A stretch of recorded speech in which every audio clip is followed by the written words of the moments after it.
मंगलम भगवान वीरो मंगलम गौतमोगिनी मंगलम कुंद कुंदार्यो जैन धर्मोस्तु मंगलम सर्वमंगल मांगल्यम सर्वकल्याणकारकं प्रधानं सर्वधर्माणां जैनं जयतु शासनम्। मैं नमो तीर्थनायक को नमो ओंकारवाणी को नमो उन कुंद प्रभु को जिन्होंने ओंकार धारण की। अहो उपकार जिनवर का कुंद का दिव्य वाणी का जिन कुंद ध्वनि दाता उन कहान स्वामी का। चिदानंदिक रूपाए जिनाए परमात्मने परमात्म प्रकाशाए नित्यं सिद्धात्मने नमः। आचार्य योगेंद्र देव द्वारा रचित ये जो परमात्म प्रकाश नाम का ग्रंथ और इसकी 137वें नंबर की गाथा, जिस पर कल गुरुदेव का व्याख्यान चला था, आज भी उसका थोड़ा अंश 137 गाथा के आधार से स्पष्टीकरण में गुरुदेव के व्याख्यान में हमने अभी सुना। और 137 के साथ एक 137 और 138 के बीच एक प्रेक्षक दोहा अर्थात स्थल संख्या से बाहर का दोहा, वो उसकी भी चर्चा अभी चली और थोड़ी चर्चा 138 गाथा की आज प्रारंभ हुई है। 137 से अपन आज अपनी चर्चा प्रारंभ करते हैं। जो ये विस्मी जो ये गई मणुसंठ वण न जाय इंद्रिय विषय जी सोखड़ा तिथु जी बल बल जाय। विषम गति है इस मन की जो रोके फिर भी नहीं रुके पंचेंद्रिय विषयों में ही सुख मान मान उनमें दौड़े। इस गाथा में, इस दोहा सूत्र में ध्यान की कठिनता बतलाई है। यानी कठिन तो है, कल अपन ने देखा था गुरुदेव श्री ने फरमाया कठिन तो है, अशक्य नहीं, दुर्लभ है। यानी बहुत सहजता से और इधर उधर की वृत्तियों से बाह्य में किसी प्रकार की भी वृत्ति से यह प्राप्त होए ऐसा नहीं, क्योंकि आत्मा ध्यान में प्राप्त होता है और ध्यान बहिर्मुखता के छोड़ने पर और स्वरूप की अंतर्मुखता में होता है। आज तो बहुत चर्चा ली गुरुदेव ने कि जब यह उपयोग अपने ज्ञायक भगवान, ये उपयोग की परिणति इस ज्ञायक भगवान में जुड़ती है, युक्त होती है, तो अंदर खजाना खिलता है। तो दो दृष्टांत दिए कि ऐसा खजाना खिलता है कि 1000 पंखुड़ी का कमल हो तो मानो पूरा खिल गया हो, अथवा जो मोर की पूंछ है वो जरा ही है ना इशारे मात्र में मोर के ऐसे पूरा का पूरा खिल जाता है। ऐसे उपयोग की परिणति का स्वरूप में झुकने मात्र से अंदर का खजाना खिल जाता है, खुल जाता है। यहाँ कहा हो योगी ध्यान की गति महाविषम है। किसको संबोधन किया? योगी को। योगी किसे कहना कि जिसका उपयोग अपने ज्ञायक स्वभाव निज शुद्धात्मा में युक्त हो, उसका नाम योगी। गुरुदेव ने से लिया था, अभी अपन देखेंगे, उसका नाम योगी। तो योगी को ही संबोधन किया और उससे ही कहा कि ध्यान की गति महाविषम है। तो इसमें योगी शब्द से जिसको संबोधन किया दो ले लिए, कि जिन्होंने अपना उपयोग स्वरूप में युक्त किया है और अभी आंशिक अवलंबन है, उससे कहा हे योगी, तू तीव्र पुरुषार्थ, उग्र पुरुषार्थ द्वारा ये पंचेंद्री के विषयों को छोड़कर अपने स्वरूप में युक्त हो जा। ये यद्यपि महाविषम कह करके पुरुषार्थ जगाओ, ये प्रेरणा दी। और जो अपने उपयोग को अपने चैतन्य स्वभाव में युक्त करना चाहते हैं, उनसे भी कहा भाई ये महाविषम अर्थात दुर्लभ है, कठिन है, परंतु अशक्य नहीं। तो तुम अपना पुरुषार्थ जगाओ। जो तुम्हारा उपयोग यहाँ वहाँ जाता है, अरे धर्म बुद्धि से भी तुम्हारा जो उपयोग प्रशस्त निमित्तों के प्रति दौड़ जाता है, उसको तुम समेट करके अपने चैतन्य ज्ञायक की महिमा में, ऊर्ध्वता में इधर ही आकर इसमें झुकाओ। हो योगी, ध्यान की गति महाविषम है, क्योंकि चित्त रूपी बंदर चपल होने से, ये चित्त नाम मन, मन जो है अत्यंत चपल है, बंदर जैसा ना। गुरुदेव फरमाते थे बंदर को आप कभी देखना, वो सीधा नहीं बैठता, या तो चलता फिरता नजर आएगा या कहीं बैठा होगा तो उसके हाथ पैर जो भी हैं वो चलते ही रहते हैं। चपलता बहुत है इसमें। लिया ना, देखो ये निज शुद्धात्म अन्यति चपलम मरकट प्रायम, बंदर की भांति चपल है ये मन, रुकता ही नहीं है। तो कहते हैं चित्त रूपी बंदर, वो मन माने चित्त रूपी बंदर चपल होने से निज शुद्धात्मा में स्थिरता को नहीं प्राप्त होता, क्योंकि इंद्रिय के विषयों में ही सुख मान रहा है ना। अब यहाँ दो अर्थ निकल आएंगे। जो अभी तक जिन्होंने अपने उपयोग को अपने ज्ञायक भगवान में युक्त नहीं किया, वे पांच इंद्रिय के विषयों में सुख मान मान कर वहीं उनका उपयोग दौड़ता है, तो महाविषम है ये उपयोग को स्वरूप में युक्त करना। यही बात कहना है ना इसमें।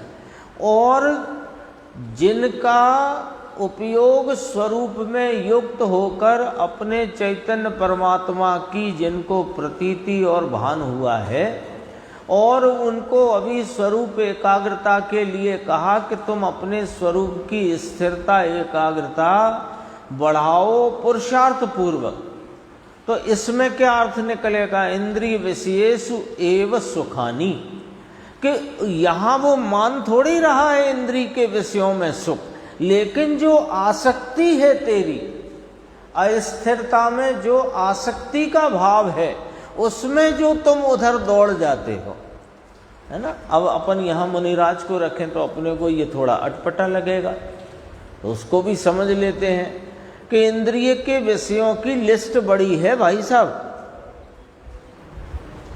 इंद्रिय के विषयों की लिस्ट बड़ी है।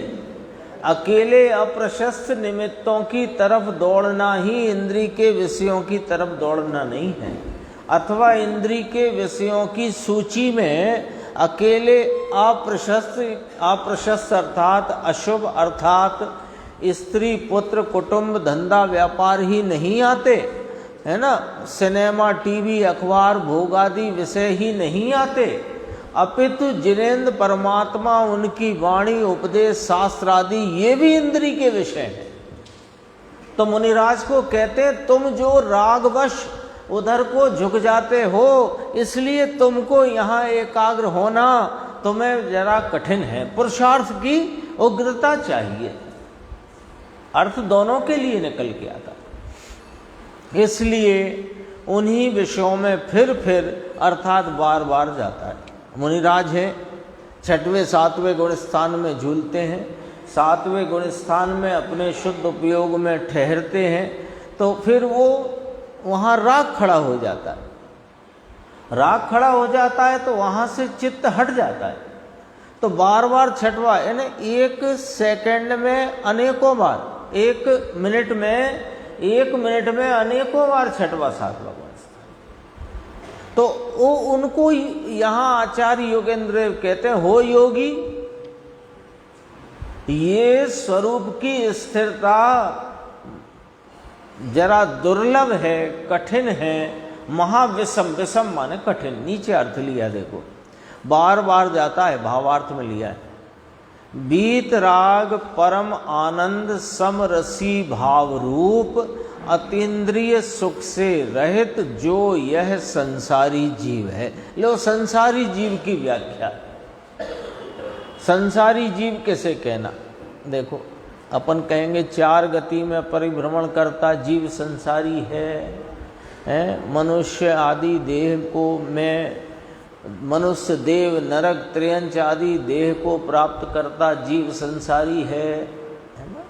यहाँ ब्रह्मदेव सूरी महाराज क्या व्याख्या करते हैं संसारी जीव की, कि वीतराग परम आनंद सम रसी भाव रूप अतीन्द्रिय सुख जो इसका स्वरूप है, जो इसका त्रैकालिक स्वभाव है, उससे रहित जो इसका परिणमन है, वो संसारी जीव। यहां से बात करते हैं, यहां से संसार में दुख को भोग रहा है, 4 गति में परिभ्रमण कर रहा है, देव से मनुष्य, मनुष्य से नरक त्रियंच आदि ऐसे अनेक प्रकार की देहों को धारण करता है। 93 प्रकार की नाम प्रकृति, उनमें कुछ प्रकृतियों की जो इसको उदय में है, अनेक अनेक प्रकार की देह विचित्रताएं प्राप्त करता है, वो संसारी के। ये व्याख्या को जरा अभी साइड करो, वो व्याख्या गलत है, ये वाली बात नहीं है, उसे जरा साइड करो। दरअसल में तो ये अपने वीतराग सुख स्वरूप जो अतीन्द्रिय भाव है उससे रहित है, यानी स्वयं स्वभाव से तो सहित है, अतीन्द्रिय आनंद के, सुख के, शांति के, स्वभाव के सहित है, लेकिन परिणति में उससे रहित है। इसका नाम संसारी जीव है। उसका मन, अब देखो, उसका मन अनादिकाल की अविद्या की वासना में बस रहा है। किसका? ऊपर से फिर चलो, वीतराग परम आनंद समरसी भाव रूप अतीन्द्रिय सुख से रहित परिणति में परिणित जो संसारी जीव है, वह उसका मन, उसका उपयोग अनादिकाल की, यानी अनादिकाल से अविद्या की वासना में बस रहा है। अब समझो अविद्या का अर्थ यहां गुरुदेव ने किया था अविद्या, विद्या शब्द आया ना, तो देखो एक अविद्या माने सामान्य अपन अर्थ करते हैं कि जैसा अपना स्वरूप है वैसा नहीं जानना, इसका नाम अविद्या, और जैसा अपना स्वरूप है वैसा जानना मानना, इसका नाम विद्या। ठीक है, अभी गुरुदेव का अर्थ देखते हैं। देखो, विद्या और अविद्या, अविद्यमान वस्तु भाव में यह बस रहा है, ये अविद्या, और इस विद्यमान तत्व में जिसकी परिणति बसे वो विद्या। विद्या नाम विद्यमान तत्व, ये अपना त्रकाल विद्यमान हाजरा हुजूर निरंतर वर्तमान रहने वाला ध्रुव गायक भगवान, इस विद्यमान तत्व में जो परिणति बसे, उसकी प्रतीति करे, उसका नाम विद्या। और रागादि भाव, और रागादि भाव के निमित्त आदि संसार के, जगत के अनंत पदार्थ, वे अविद्यमान हैं, लो साहब, अविद्यमान है कैसे? पुद्गल भी तो अविनाशी तत्व है कि पुद्गल परमाणु पने से अविनाशी है, लेकिन उसकी जो स्कंद रूप रचनाएं हैं, वे जो उसके साथ जीव का संयोग होना, जीव भी अनंत है, वे भी मेरे लिए अविद्यमान, और जगत के वे मूर्तिक पदार्थ स्कंद रूप रचनाएं वे भी अविद्यमान, और रागादि भाव एक समय की अवस्था पर्याय अविद्यमान। तो अविद्यमान में तू विद्यमानता की भ्रांति करके उस अविद्या की वासना में बस रहा है। अविद्यमान में विद्यमानता की भ्रांति करके तुम अविद्या की वासना में बस रहा है। इसलिए ये अविद्या की वासना क्या हुई कि विद्यमान तत्व को नहीं स्वीकार किया, इसलिए पंचेंद्रिय के विषय सुखों में आसक्त है। इन जगत के जीवों का मन बारंबार विषय सुखों में जाता है और निज स्वरूप में नहीं लगता है। हाँ, अविद्या का है 93-94 गाथा है, कौन सी? गेय तत्व प्रज्ञापन की 94 गाथा। इसलिए ध्यान की गति विषम नाम कठिन है। ये यहाँ पर इस सूत्र से कहा, देखो गुरुदेव ने कहा था ना, आत्मा में अंतर झुकाव करना वह ध्यान कठिन है, अशक्य नहीं, परंतु दुर्लभ है। ये एकदम शुरू में बात कही, अपन यहाँ से देखते हैं। देखो 208 पेज है, ये बहुत गंभीर बात यहाँ गुरुदेव ने ली, और अगली गाथा से भी ये बात जुड़ेगी। भगवान आत्मा तो मन का विषय नहीं है, वह तो अनिंद्रिय आनंद की परिणति का विषय है। आनंद की परिणति का विषय है माने अनिंद्रिय अतीन्द्रिय आनंद रूप परिणति में वह विषय होता है। दूसरा प्रकार, ये वह विषय है कि उपयोग जिसको विषय करे तो वहाँ अतीन्द्रिय आनंद उत्पन्न होता है।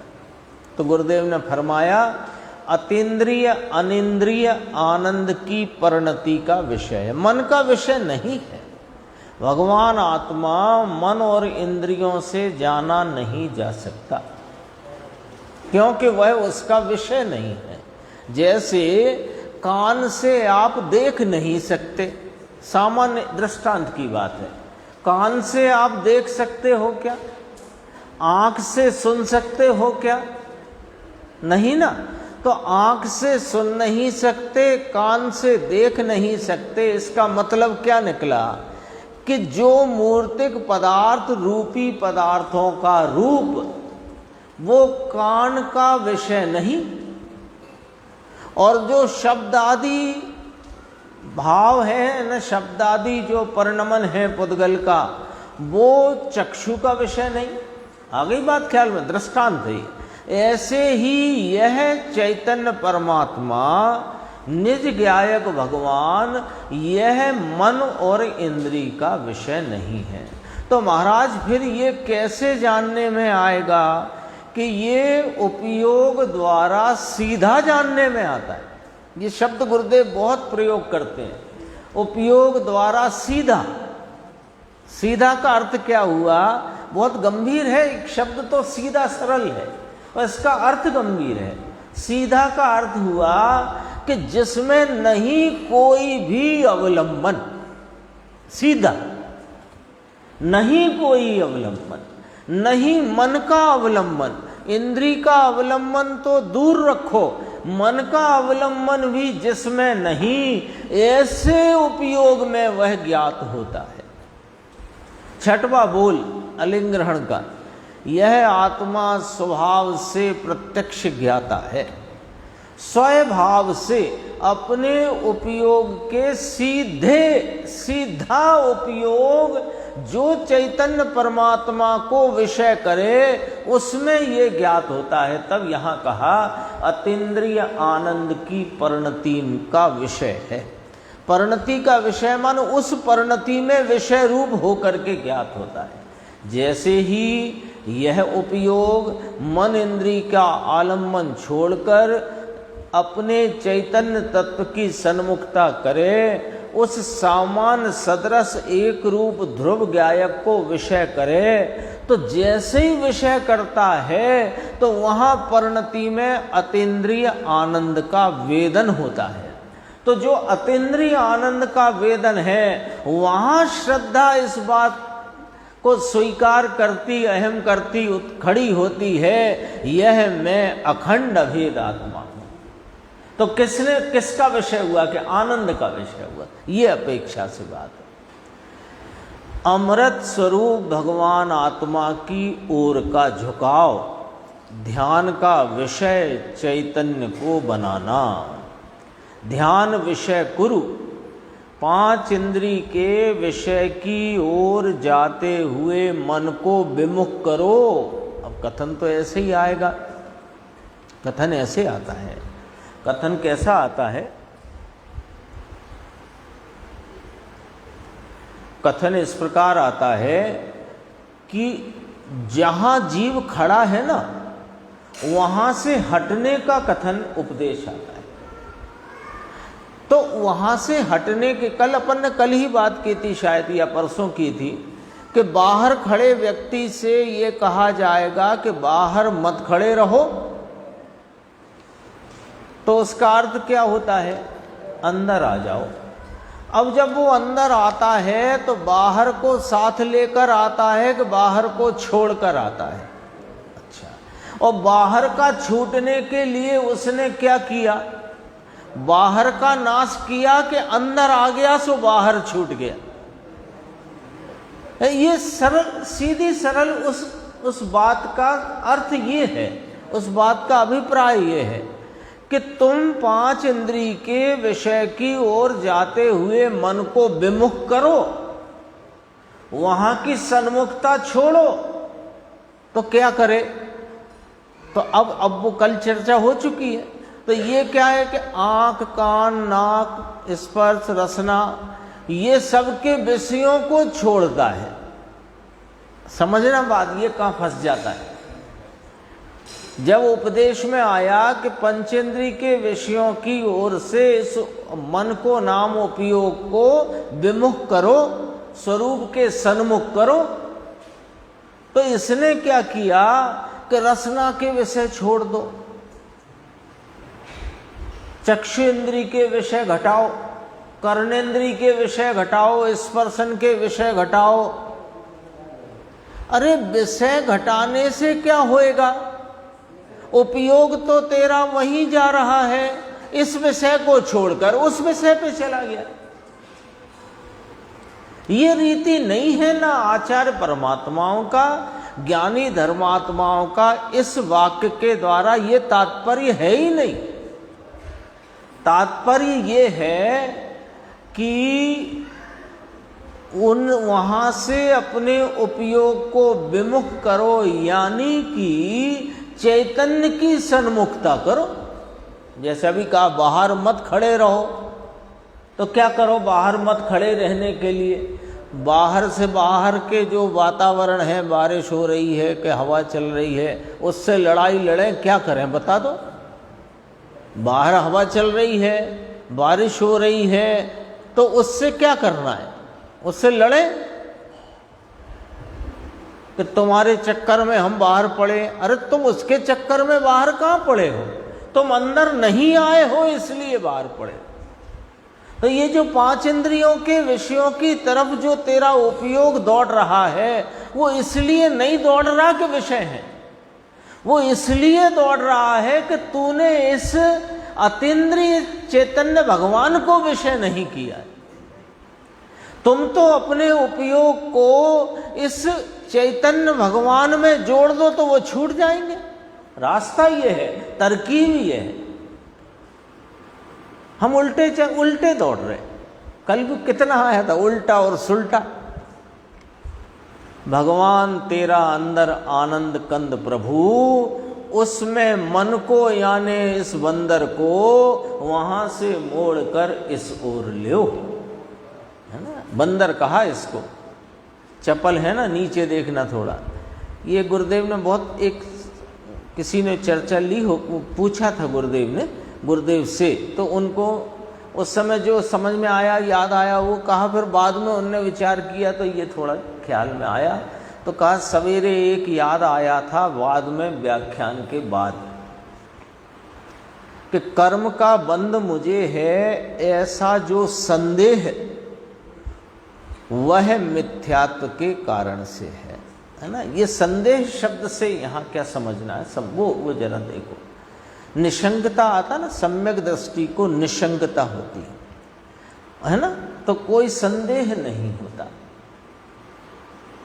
तो यहां लिया कि जो संदेह है वो मिथ्यात्व है, और संदेह न रहना वो सम्यक है।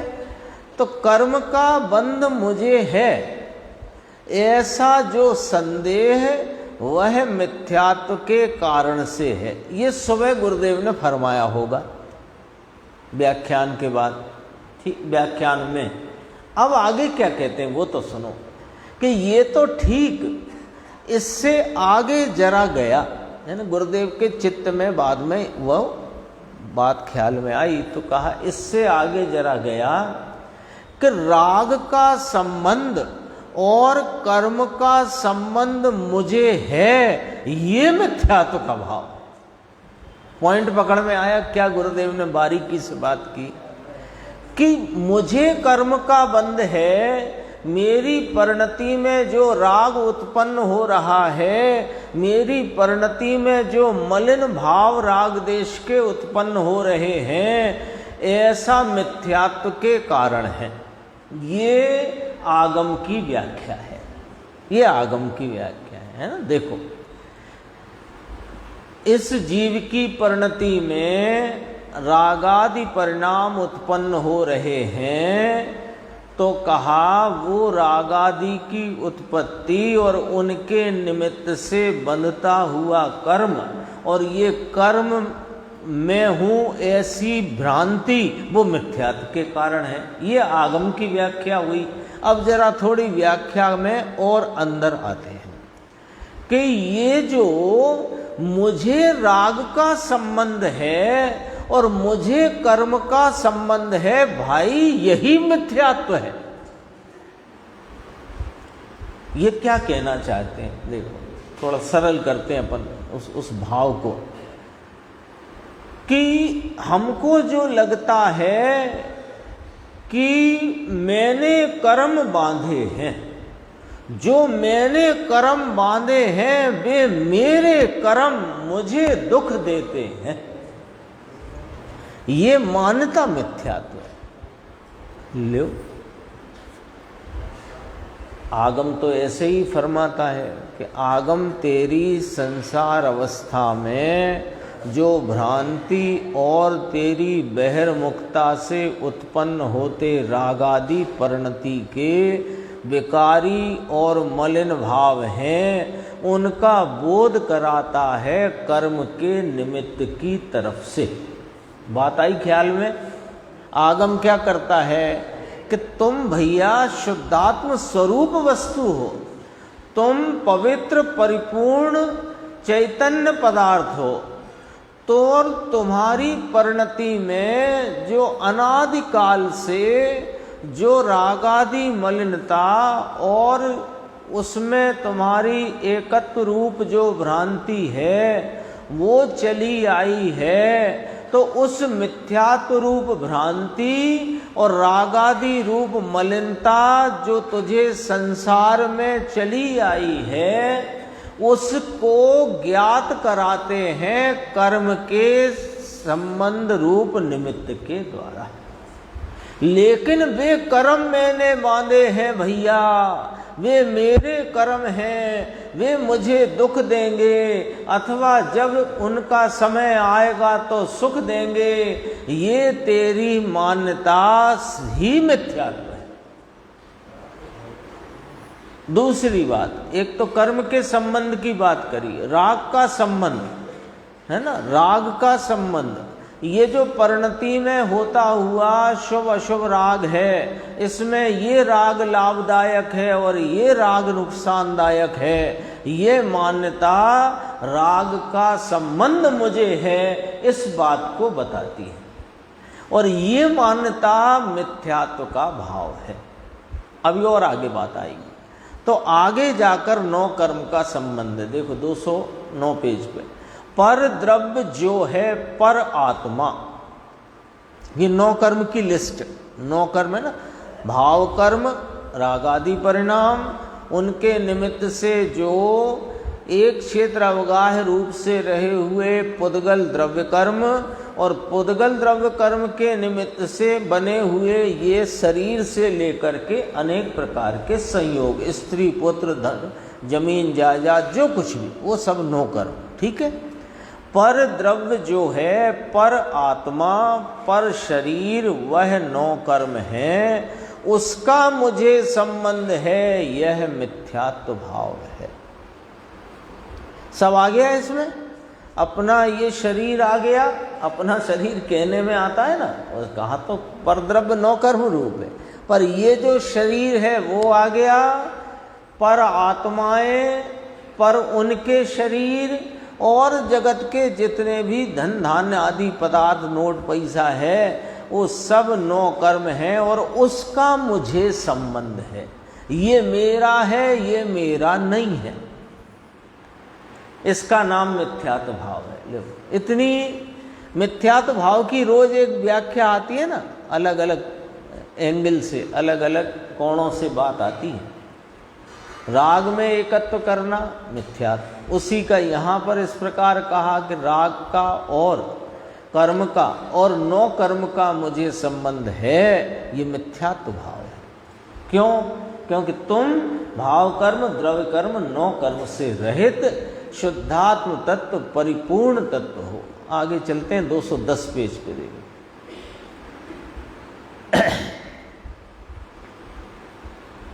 ये था निशान हट गया। एक लेख आया है सनावद का, प्रेमचंद का, उन्होंने लिखा कि समकित की प्राप्ति के लिए व्रत आचरण की आवश्यकता है, उसमें शांति होती है, पहले उससे ऐसी ऐसी बातें डालें भगवान उस लेख में। क्या लिखा प्रेमचंद सनावद वालों ने कि सम्यक दर्शन प्राप्त करना हो भैया तो थोड़ा व्रत आचरण करो, उससे थोड़ी शांति रहेगी, शांति रहेगी तो तेरे सम्यक्त की प्राप्ति सरल हो जाएगी। तो कह रहे हैं गुरुदेव कि ऐसी ऐसी बातें डाले भगवान, क्या होए, है ना। ये बाहर का व्रत आचरण जो पाला, उसमें क्या हुआ कि निवृत्ति दिखती है, संयम दिखता है, व्रत दिखते हैं, उससे फिर समकित की प्राप्ति संभवित है ऐसा। अरे भगवान बापू, ये भी विकल्प है। ये व्रत आचरण पालें, उससे फिर मुझे थोड़ी सरलता हो जाएगी, कषाय मंद हो जाएंगी, तो फिर मुझे सम्यक्त की प्राप्ति सुलभ हो जाएगी। भाई तू एक नई विपरीतता में जुड़ गया।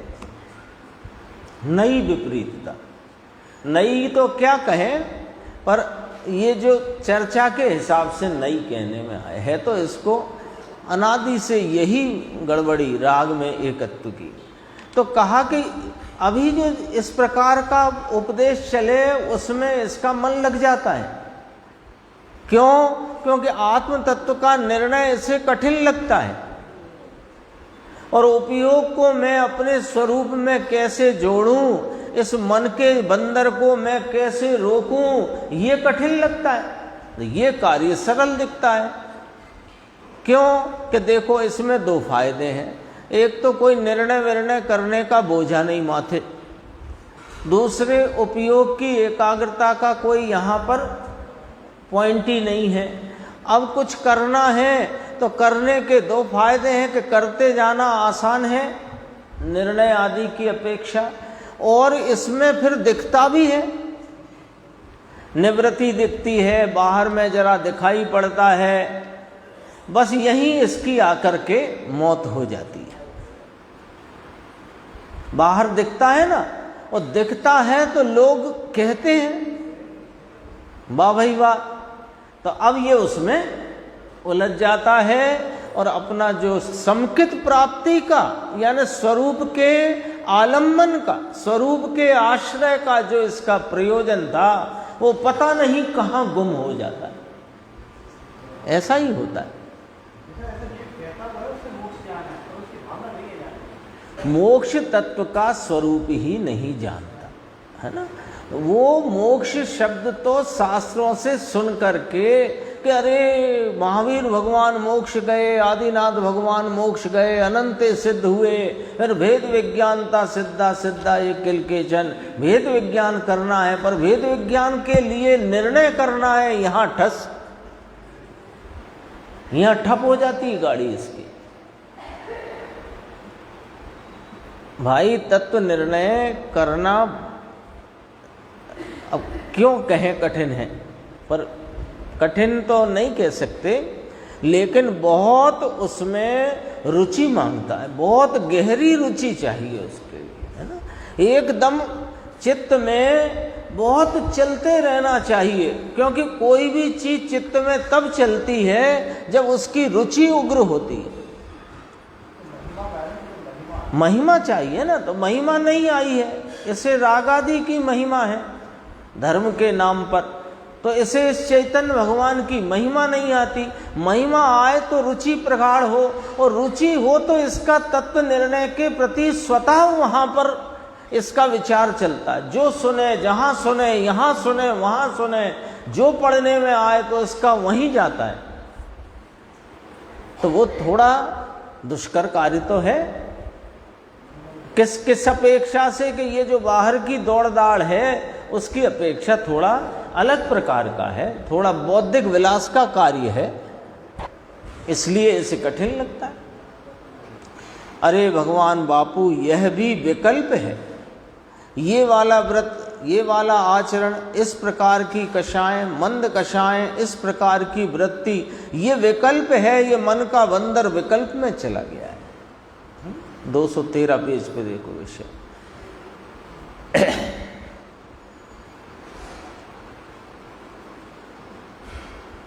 देखो यहाँ पर पूरी चर्चा इस गाथा की यहाँ आ जाती है। इसलिए पंचेंद्रिय के विषय सुखों में आसक्त, क्योंकि ये मन का बंदर बहुत चंचल है, चपल है, ये कठिन पड़ता है ना लोगों को। भगवान और भगवान की वाणी को इंद्रिय कहा।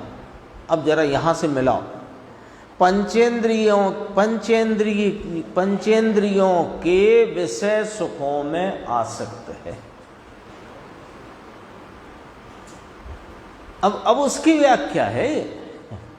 हाँ, अभी ये नीचे की 2 लाइन छोड़ दो गुरुदेव की, तो यहाँ से व्याख्यान किस प्रकार का बनेगा? सामान्य, पंचेंद्रियों के विषय सुखों में आसक्त है, रसना के विषयों में, रूप के विषयों में, कर्ण के विषयों में, स्पर्श के विषयों में ऐसा आसक्त हुआ पड़ा है, ये बस इसको तो ये पाप कार्यों में, इधर ऐसे ऐसे व्याख्यान बनता है इसका। लेकिन गुरुदेव का व्याख्यान 1 स्टेप 2 स्टेप ऊपर चलता है। ऐसा क्यों? ऐसा क्यों भाई? उसकी वजह है कि जो यहाँ पर ये अध्यात्म की और इस चैतन्य प्रभु की बात सुनने आया है, उससे वे बातें क्यों करना जिन्हें छोड़कर आया है यहाँ? जिन्हें छोड़कर आया है वे बातें क्यों करना? यहां बोलो, आप रसना के विषय में हो, रूपादिक के विषय में हो, मतलब जो बाहर के कहे जाते हैं, है ना, बाहर के रूपादिक विषय, बाहर के स्पर्श विषय, बाहर की रसना जो विषय तो नहीं हो ना, तो उन्हें तो छोड़ करके आए हो ना। अब तुम कहां फंसे हो उसकी बात करते हैं। अब कहां फंसे हो उसकी बात करते हैं। जैसे नंगे पैर दौड़ते कोई आया बच्चा, है ना, तो आया तो उसके पैर में कांटा भी लग गया, कंकड़ आदि भी लग गए होंगे, तो उसने घर में प्रवेश करते समय वो पैरों को इस प्रकार पहुंचा कि वे कंकड़ आदि तो निकल गए बाहर ही, अब तो कांटा रह गया है। तो माँ क्या करेगी, कांटा निकालेगी कि कंकड़ों की कहानी सुनाएगी। तो वे विषय तो यहां पर अपन आए हैं, तो वे विषय तो छोड़कर ही आए हैं।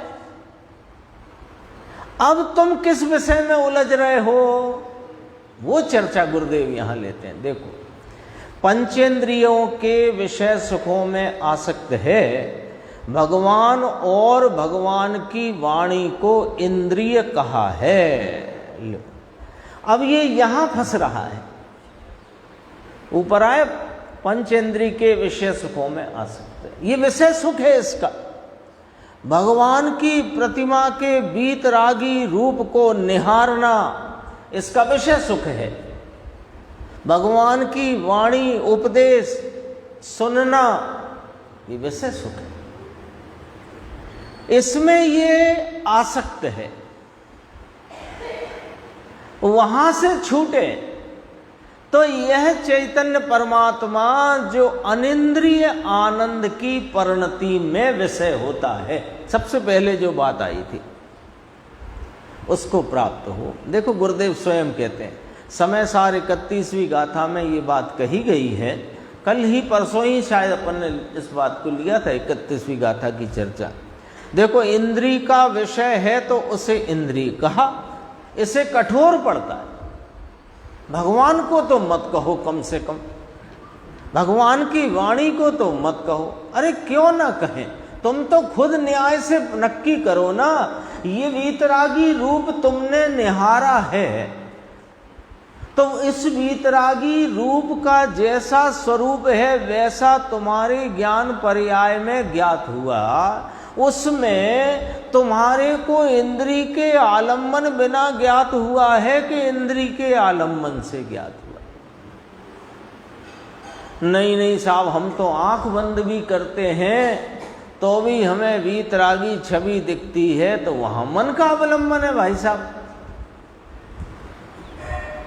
मन इंद्रिय सब साथ है, तो चक्षु इंद्रिय का अवलंबन है, तो इंद्रिय के विषय कहेंगे कि नहीं कहेंगे? अब कठोर लगे तो हम क्या करें? बात है सो है, इंद्रिय के विषय हुए कि नहीं हुए, है ना। अभी गुरुदेव श्री की सीडी सुनी, अब अपन फिर स्वाध्याय सुनते हैं। तो ये जो स्वाध्याय सुन रहे हो, ये कर्णेंद्रिय से विषय हो रही है कि नहीं हो रही? ये जो विषय है उस संबंधी ज्ञान आपको जो चल रहा है, उसमें कर्णेंद्रिय का अवलंबन है कि नहीं? मन आदि का भी अवलंबन है, पर अभी मुख्यतः कर्णेंद्रिय का अवलंबन है कि नहीं? तो फिर बताओ, ये कर्णेंद्रिय का विषय है कि नहीं? तो भगवान और भगवान की वाणी को इंद्रिय कहा, तो इसमें कठोर क्यों लगे? है सो कहा। अरे प्रभु, तू अनिंद्रिय है और ये इंद्रिय का विषय है। तेरे अभी ये कांटा लगा है, ये कांटा निकालना पड़ेगा, क्योंकि तेरा उपयोग वहां आसक्त हो रहा है, और उस आसक्ति के कारण ये जो अतीन्द्रिय महाप्रभु भगवान है, ये तेरे लक्ष्य में नहीं आता। ये वाली बात है, उसमें भटकने से तुझे भगवान नहीं मिलेगा। हाँ हो, अब देखो, हो शुभ भाव होता है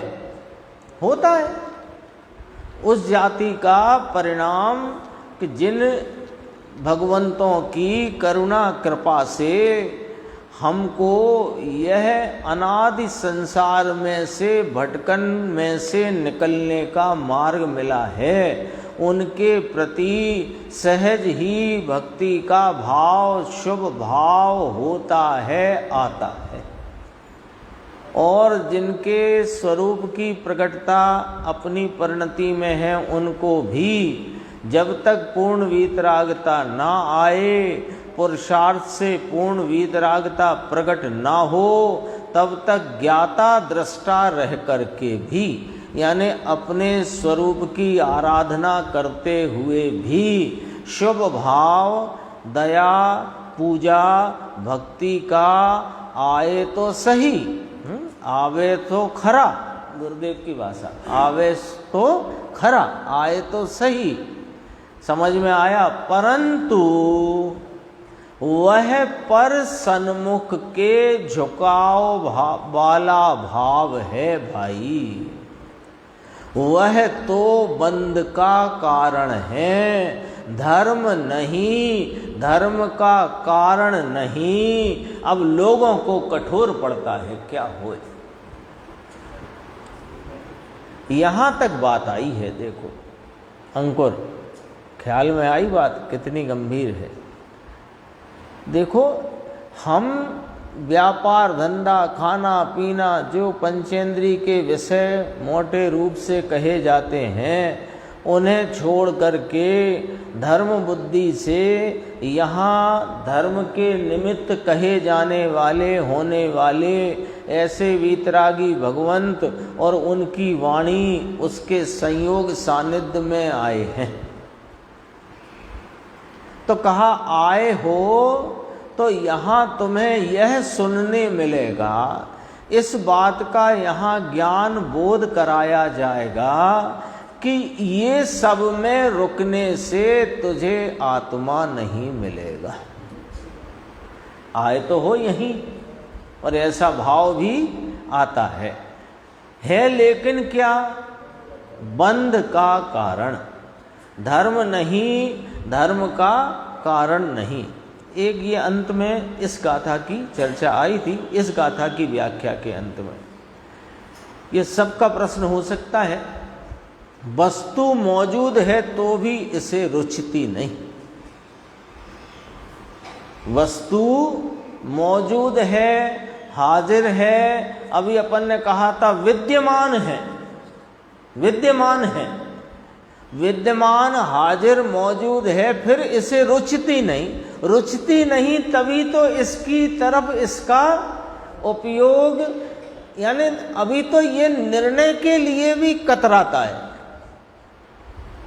क्योंकि रुचती नहीं, रुचे तो करे। तो गुरुदेव श्री का देखो उत्तर बहुत शानदार उत्तर है, बहुत सुंदर उत्तर है। मौजूद परमात्मा साक्षात प्रभु है, इसे खबर नहीं। ये कहाँ उलझ रहा है कि ये जो चैतन्य भगवान है ना, हाजरा हुजूर परिपूर्ण मौजूद विद्यमान तत्व, इसकी ज्ञान आदि गुणों की सामर्थ्य, ऐसे ज्ञान गुण की सामर्थ्य के भाव में जो अन्य विषय इसको जानने में आते हैं और उन विषयों को जानते इसको जो इष्टता अनिष्टता हर्ष शोक का परिणाम होता है, उस परिणाम में ये इतना गाफिल हो गया है कि जो ज्ञान सागर, यह ज्ञान की सामर्थ्य का पुंज हाजरा हुजूर विद्यमान तत्व है, उसकी इसे खबर नहीं पड़ती।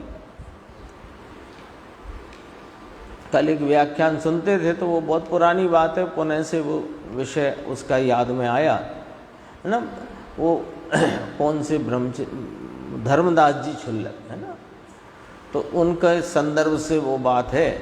तो वो सब जगह देख करके आए तो पूछा कि क्या क्या देखा, कि सब देखा, पार्श्वनाथ की टोंक पे भी गए शिखर जी की यात्रा में, और चंद्र प्रभु की टोंक पे भी गए, और गौतम गणधर की टोंक पे भी गए, और सब पूरा किया, सब कुछ किया।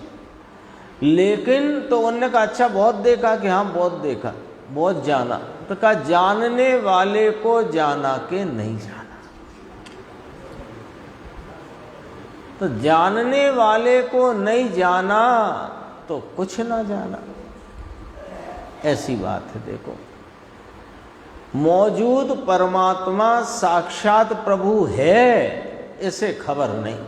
अब क्यों खबर नहीं है वो अपन ने चर्चा की कि इसका उपयोग बाह्य पदार्थों को जानने में और उसके जानने के काल में उत्पन्न जो इष्ट अनिष्ट हर्ष शोक का परिणाम राग का है, उसमें ये गाफिल हुआ पड़ा है, तो ये ज्ञान की सामर्थ्य स्वरूप वस्तु इसके खबर यानी इसके ख्याल में आती नहीं।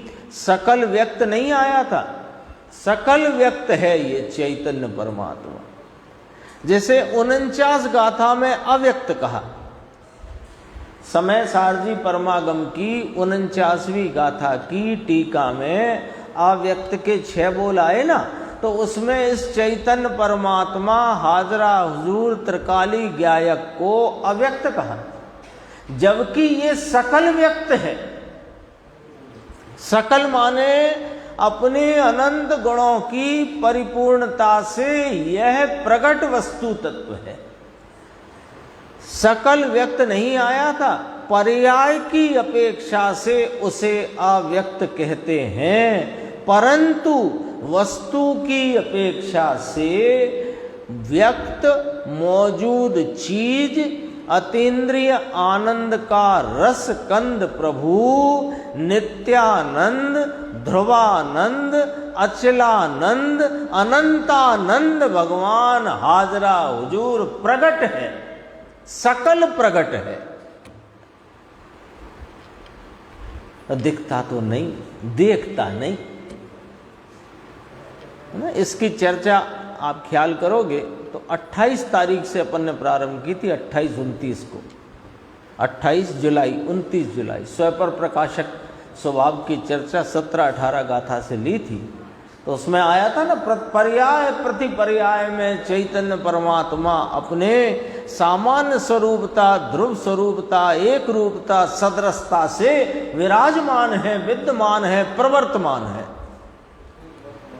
पर्याय प्रति पर्याय, तू देखता नहीं, अनुभूति स्वरूप भगवान आत्मा आबाल गोपाल सबको अनुभव में आ ही रहा है। उस पर से चर्चा आई थी पूरी। तो कहते हैं कि ये नित्यानंद ध्रुवानंद अचलानंद अनंतानंद अस्थि धराता मौजूद तत्व है। पहले इसका विश्वास तो करो। एक समय के राग के वेदन को ही अपना स्वरूप मानकर बैठे हैं। इस अज्ञान, इस भ्रांति से छूटना है तो ये रागादि भाव है सो मेरा स्वभाव नहीं, मैं तो ये ऊपर शब्द आ गए, नित्यानंद ध्रुवानंद अचलानंद अनंतानंद हूं, अस्थि धराता मौजूद तत्व है, उसकी ओर का झुकाव करना।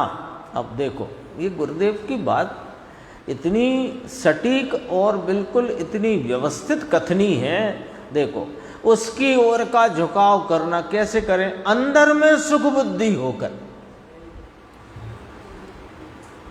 तेरी सुख बुद्धि बाहर पड़ी हुई है, इसलिए उपयोग इधर आता नहीं। पानी होता ना, पानी आप रखो ऐसी एक लंबी ट्रे हो भले छोटी, उसमें बीच में इतना आधी चम्मच पानी डालो तो वो कहाँ को जाएगा? कि जहाँ ढलान होगी वहाँ जाएगा। तेरी सुख बुद्धि की ढलान बाहर है, उपयोग बाहर जाता है। तेरी सुख बुद्धि यहाँ है ऐसा जो विश्वास होए तो ढलान यहाँ होने से उपयोग यहाँ आएगा। ढलता नहीं अंदर कि तेने सुख बुद्धि बाहर मानी है इसलिए ढलता नहीं अंदर। बाहर में सुख माना है ना, बाहर जो मौज बुद्धि में, तो वो बाहर के जो इंद्री के विषय, भोगादिक के विषय, उनमें लगा हुआ है। वहां से छूटता है तो यहाँ आऊंगा सो धर्म हो जाएगा, तो यहाँ लग जाता है। तो कभी सुख यहाँ मानता है, कभी सुख वहां मानता है, और सुख यहाँ है इसको मानता नहीं। तो क्या होता है उपयोग? कभी वहां ढलता है, कभी यहां ढलता है। यहां क्यों नहीं आता? कि यहां सुख का विश्वास नहीं है। और आचार्य भगवान ज्ञानी धर्मात्मा क्या कर रहे हैं कि वे हम पे करुणा करके तुम ही सुख स्वरूप हो, इस बात का बोध करा करके हमको उसका विश्वास दिलाते हैं। देखो, उसकी ओर का झुकाव करना अंदर में सुख बुद्धि होकर, उसका इसे महात्म नहीं आया। महिमा ही नहीं आती, महिमा ही नहीं आती। महिमा किसकी है? धन दौलत पैसा अनुकूलता के साधन उनकी, या फिर ये जो धर्म के निमित्त हैं इनकी? अपनी महिमा भूल गया है। क्यों करके भूल गया? क्योंकि यहाँ मेरे अंदर में सुख है, इसको इस बात का भरोसा अनंत ज्ञानियों और आचार्य परमात्माओं के द्वारा कहे जाने पर, बताए जाने पर, समझाए जाने पर भी इसको भरोसा नहीं आता। वे क्या समझाते हैं? रोज यही समझाते हैं। आचार्य भगवान से अपन सीखो, उनकी टीकाओं से सीखो, उस पर स्पष्टीकरण गुरुदेव का आता है उनसे सीखो। जहां से भी आप बात सुनोगे, इस चैतन्य स्वभाव ज्ञाता दृष्टा आनंद रूप है, इसी की रोज चर्चा है कि नहीं? और हमें विश्वास नहीं होता, महिमा नहीं आती इसकी। हमें क्यों नहीं महिमा आती? कि हमें या तो कषाय की तीव्रता मौज बुद्धि में, और क्योंकि वहां तो कषाय तीव्र ही होती है, तो कषाय की तीव्रता और कषाय की मंदता, इससे धर्म हो जाएगा।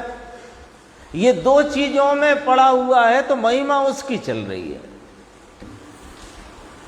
महात्म नहीं आया। बाहर में जरा देखो, अब तो गुरुदेव बिल्कुल स्पष्ट क्या कहते हैं, ठपका लगाते हैं। बाहर में जरा कुछ 5-25 लाख मिले, धूल मिले, स्त्री पुत्र ठीक हो, वहाँ आहा अरे रे क्या हुआ तुझे बापू, मिथ्यात्व की मदिरा पी करके पागल हो गया।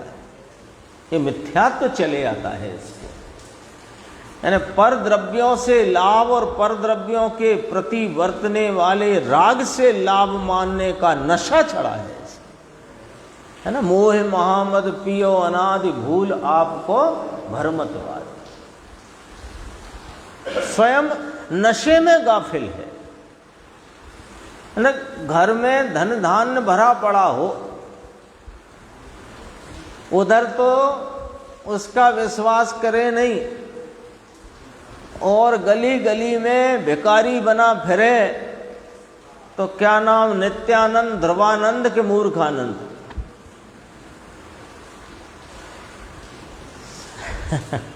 ये 137 गाथा हो गई, अपना समय भी हो गया है। 137 का जो प्रेक्षक दोहा है उसकी चर्चा, और 138 की अपन आगे की स्वाध्याय में।